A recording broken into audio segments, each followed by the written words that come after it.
Estamos de volta trazendo para você eleições de 2014, entrevistas com os candidatos ao Senado e ao governo. Quinta-feira é dia de entrevista com candidatos ao Senado. Lembrando que você pode estar assistindo a reprise, está falando quinta-feira, é porque no sábado nós reprisamos os programas com os governadores, que são apresentados aqui na segunda-feira, a sábado às 2 da tarde. No domingo, ao meio-dia, nós reprisamos os programas com os candidatos ao Senado. Vamos para o terceiro e último bloco, onde o candidato responde uma pergunta de um outro candidato, que foi deixado aqui para o senhor, candidato João Costa. Pode escolher uma das três aí, para que a gente... Vamos ver quem é o candidato que fez e qual é a pergunta. Bom, para João Costa, tem uns candidatos que não botaram o nome. Vamos ver se dentro tem o nome de qual é o candidato. Rafael Furtado, do PSTU, fez a seguinte pergunta para o candidato João Costa. Candidato, uma das maiores falácias do governo Lula foi dizer que o problema da dívida pública estava resolvido. Em janeiro de 2003, a dívida era de 1,2 trilhões de reais. Em 12 anos de governo do PT, foram pagos 7,9 trilhões de reais.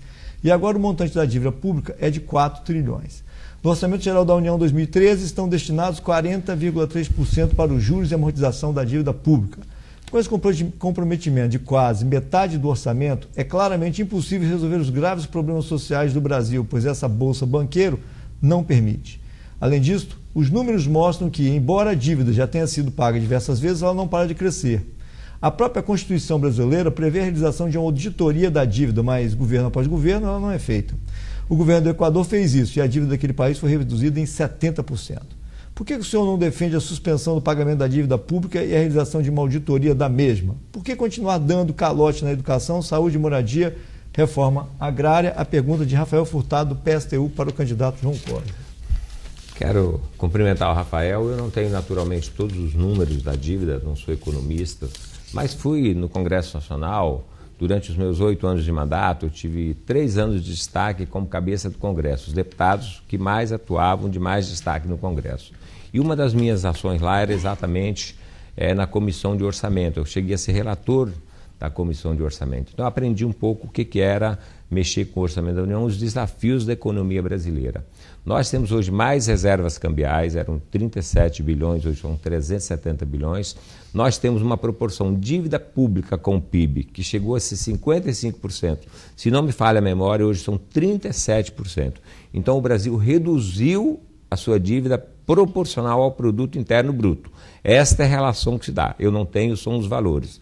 Então, o Brasil tem hoje uma situação muito mais estável comparado ao estágio que nós pegamos. Nós pegamos um estágio de desemprego mais alto, na faixa de 12%. O Brasil gerou 20 milhões de novos empregos no período do governo Lula, distribuiu renda, o Brasil cresceu, as empresas continuaram crescendo, ganhando dinheiro, inclusive os bancos, mas também os trabalhadores, a classe média melhorou um pouco, porque hoje nós temos uma sociedade de classe média, 36 milhões de brasileiros migraram para a classe média, reduzindo a pobreza. Agora, realmente, o endividamento, no caso especificamente, os juros, ainda é um grande desafio, porque quando você aumenta 1% na taxa Selic, você aumenta a quantidade de juros que é gasto e isso sai lá do Orçamento Geral da União. Tem razão. O ideal é você manter uma taxa Selic baixa. O Brasil se esforça por isso, chegamos aí a 7%, hoje me parece estar na faixa de 11%, então o empenho todo é para você ter uma taxa Selic baixa, mas ela funciona também como controle da economia. No momento de desaquecimento da economia, o Banco Central acaba funcionando como trabalha com o juro para você manter o próprio consumo. Então, nós que temos um Banco Central com alguma independência, mas a presidenta Dilma tem controle sobre isso, eu acredito que vai ficar mais grave se nós apoiarmos uma presidenta da República que defende um Banco Central independente. Se fosse o Banco Central independente, os banqueiros estariam ganhando muito dinheiro, porque nós teríamos provavelmente uma taxa Selic muito mais alta, nós teríamos menos emprego, nós teríamos menos renda, inclusive menos políticas sociais. A Dilma continua sendo a maior segurança para a maioria dos brasileiros, principalmente o de renda mais baixa. Agora, é natural que ele busque identificar se essa dívida foi paga. Nós não vivemos num país socialista, nós vivemos num país economista, num país capitalista. Então, se você vive num país capitalista, lamentavelmente, esse é o modelo do sistema capitalista brasileiro e mundial. Pois bem, vamos então para as perguntas dos nossos convidados. Nessa vez, na rodada, o primeiro, o Zé Rabelo, do site Século Diário. Zé Rabelo. Candidato, o senhor, como mesmo falou, e acho que isso é notório, o senhor é a principal liderança do PT aqui no Estado hoje, acho que não resta nenhuma dúvida sobre isso. A liderança mais importante do partido aqui no Estado. Quando o senhor fez a opção de disputar o Senado, muita gente questionou isso dizendo, eu acho que o Cosa deveria ser candidato ao governo, né? Porque é a principal liderança. E a gente percebe que a gente tem uma eleição hoje, e isso os observadores também já disseram, muita gente já disse, que tem dois candidatos que polarizam a disputa hoje, o Renato Casagrande e Paulo Artung, que muita gente diz que são candidatos que simplesmente operam o mesmo projeto. E se houvesse uma terceira via competitiva, a eleição podia até ter um outro rumo. O candidato Roberto Carlos, infelizmente, uma candidatura que começou assim como candidatura tampão, teve toda uma história, assim, quando foi lançada, foi tumultuado o lançamento e eu acho que acabou não vingando. Então, o senhor acha que foi a melhor estratégia o senhor ter escolhido a candidatura ao Senado e não a candidatura ao governo? Ele aperta um pouquinho, né?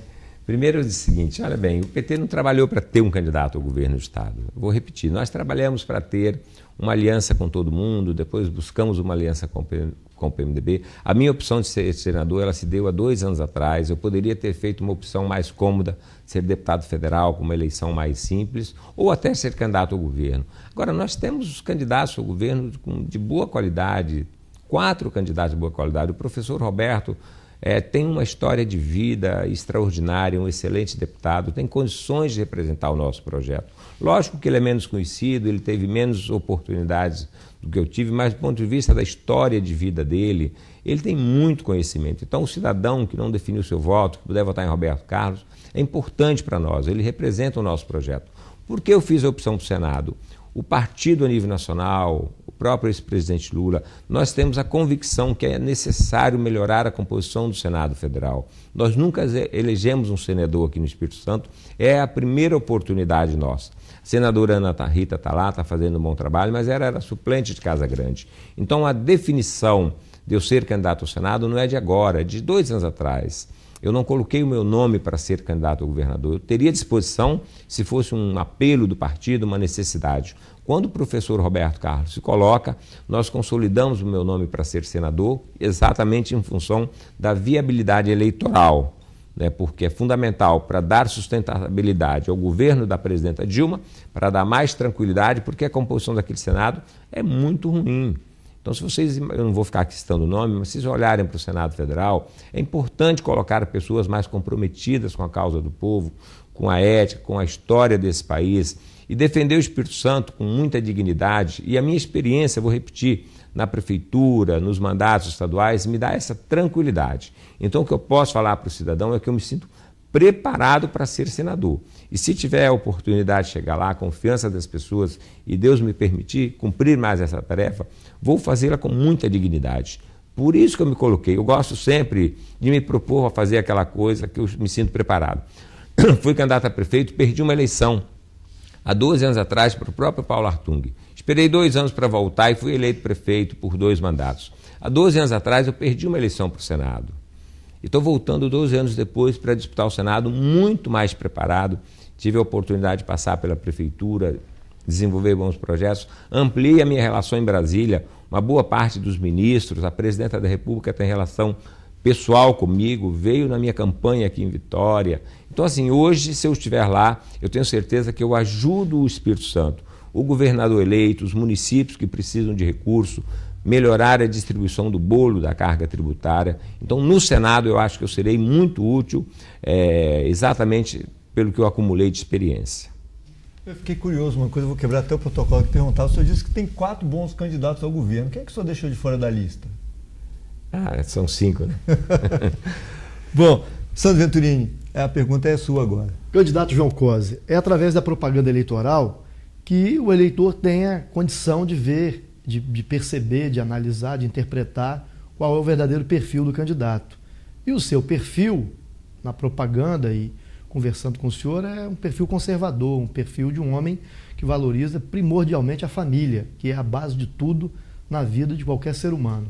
Agora eu pergunto ao senhor, essa semana nós tivemos recentemente, nas últimas horas, uma manifestação no Rio Grande do Sul de pessoas contra casamento de pessoas do mesmo sexo.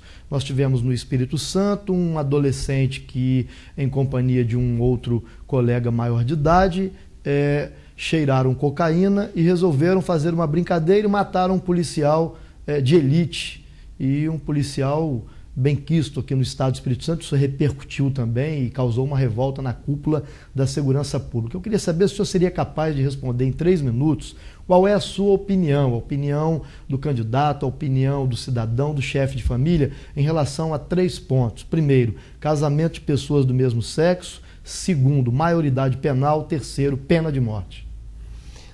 Eu tenho uma formação familiar, uma formação cristã.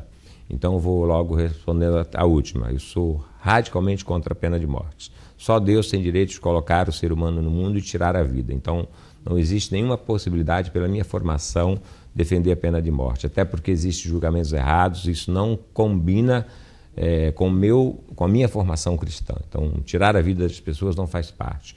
Uma outra coisa, com relação especificamente à questão da união de pessoas do mesmo sexo. A legislação já tratou disso, eu acho que não existe casamento, a união civil já é respeitada, já é regulamentada, eu acho que está de bom tamanho que a lei determina, eu respeito isso. A opção sexual, a opção religiosa, eu acho que tem que ser considerada um direito do cidadão, isso está tratado. Eu sou uma pessoa de família, defendo a família, eu acho que é uma célula fundamental na sociedade, ela fortalece a sociedade. Então nós temos que fortalecer a família, mas nós temos que respeitar as opções das pessoas individualmente. Então a união civil, a justiça já regulamentou e nós temos que respeitar porque isso faz parte também do novo mundo.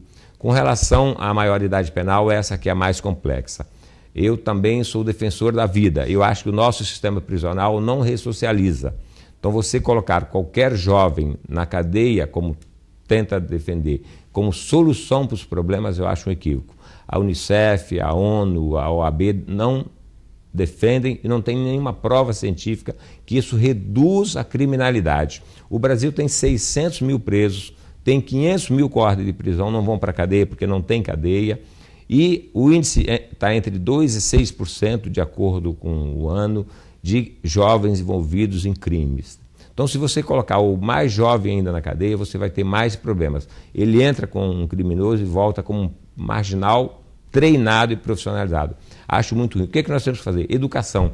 Em Vitória, nós fizemos uma redução do número de homicídios, Mulheres da Paz, circuito cultural, muitas atividades esportivas e culturais. Você tem que proteger o jovem, você tem que fazer tempo integral na escola, você tem que fazer atividades complementares, você tem que facilitar o primeiro emprego, você tem que gerar renda para as pessoas, porque quem tem dignidade, a sociedade, ela não pode gerar cidadãos que não veem perspectiva de vida. O jovem tem que ter perspectiva de vida. Você tem que ter a correção, você tem que ter pena grande para aqueles... Porque se prender e resolver esse problema, no país não teria problema. O que não falta é preso no Brasil. Faz mais presídio hoje do que escola. Então, de fato, eu não sou favorável à redução da maioridade penal, porque eu acho que ela não é solução. Eu sou favorável a um sistema prisional mais eficiente e, naturalmente, se tiver que mexer na lei, no sentido de melhorar um pouco, nós estamos à disposição. Mas só mexer, daqui a pouco você usa o de 17, daqui a pouco você vai usar o de 15 anos para fazer o mesmo crime. Pois bem, nós vamos chegando ao final do programa e agora nós temos 3 minutos para suas considerações finais. Candidato João Coser, que é candidato ao Senado pelo Partido dos Trabalhadores. Ricardo, primeiro eu queria te agradecer a oportunidade, agradecer também os convidados aqui, o Sandro e o José, e agradecer você que nos acompanha. Mais uma vez, agradecer a Deus e a todas aquelas pessoas que permitiram chegar até aqui. Eu quero reafirmar aqui meus compromissos. Aproximar o Espírito Santo de Brasília, dignificar mais o nosso Estado, que é tão importante para a República, fazer com que os municípios se sintam representados. Então, eu vou trabalhar para redistribuir o bolo tributário, para que os municípios tenham mais recursos para fazer atenção básica, o serviço público mais essencial. Hoje o município tem muita obrigação, infelizmente pouco recurso. Quero apresentar os meus suplentes. Eu tenho 2 suplentes extraordinários, o doutor Remegildo, que é um médico do Metropolitano, da Unimed, do Aparte, um médico muito especial. A Joana Dark Majestic, que é uma microempresária de Afonso Cláudio. Então, é uma chapa que preserva exatamente isso, a família que preserva. Então, e quero pedir o seu voto. Se você me considerar digno do seu voto, 131 João Coser, senador. E quero agradecer. Se chegar lá, podem ter certeza que com dignidade vou representar o Espírito Santo, com humildade, com simplicidade, mas ao mesmo tempo com muita determinação, com muita garra, para defender uma cidade, defender um estado que a gente tanto ama, tanto gosta e que cuida tão bem da gente. Então eu só tenho que agradecer a você pela oportunidade, a TV Guarapari e a todos aqueles que nos acompanham. Muito obrigado. Pois bem, obrigado ao João Coser, obrigado a você que acompanhou o nosso programa de hoje e também aos convidados, ao Sandro Venturini e também ao Zé Rabelo, que estiveram junto conosco. Você pode acompanhar as entrevistas e a repercussão dessas entrevistas no site séculodiario.com, onde você vai poder também assistir trechos da entrevista, se você quiser rever ou se você perdeu um trecho, vai poder assistir lá nos links que são disponibilizados. Muito obrigado. Obrigado também a Desmaga, Guaramá e Rodoshop, que colaboraram na realização desse programa. Nós ficamos por aqui, voltamos na próxima segunda-feira com a Camila Valadão do PSOL e no dia 18 de setembro, o último programa com André Moreira, candidato ao Senado pelo PSOL também. Até lá.